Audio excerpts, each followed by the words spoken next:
Our Bicol Express is ready to serve. Kainan na! Ma-amaze, matuto, at ma-inspire. Come on, let's get inside to my kitchen!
Hi everyone! Welcome to my vlog, The Cooking Blind.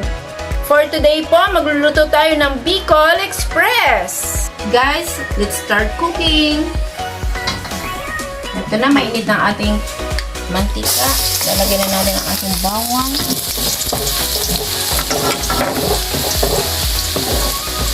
Next, ang ating sibuyas.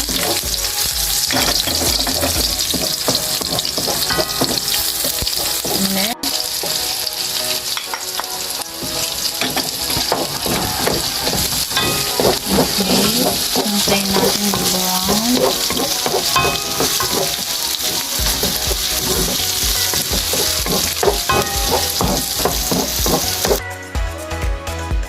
Lalagay na natin ang ating alamang. Igisin natin ito guys ng at least 3 minutes. Ilalagay na natin ang ating karne.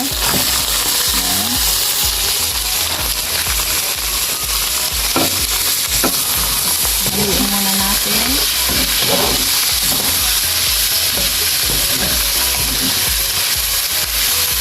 Igigisa natin itong karne at least mga 5 minutes para manot yung aromatic sa karne.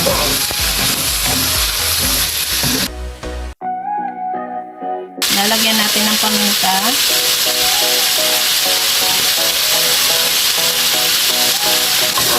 Hayaan muna natin ito guys hanggang lumabas yung mantika ng karne. Okay. Hayaan muna natin.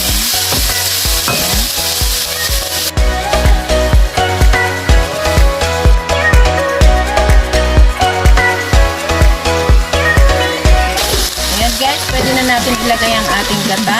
Ayan. Okay. Hintayin na natin lumabot ang ating karne. Guys, halu-haluin natin para pantay ang pagkaluto ng karne.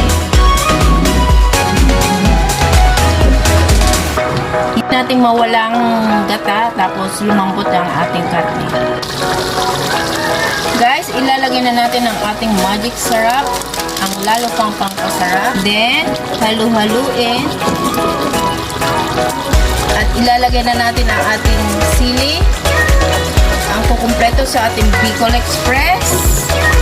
Saan ka punta? To the moon. Road trip. Brum brum. Ano na yun, te? Okay. Hintayin natin maluto ang sili.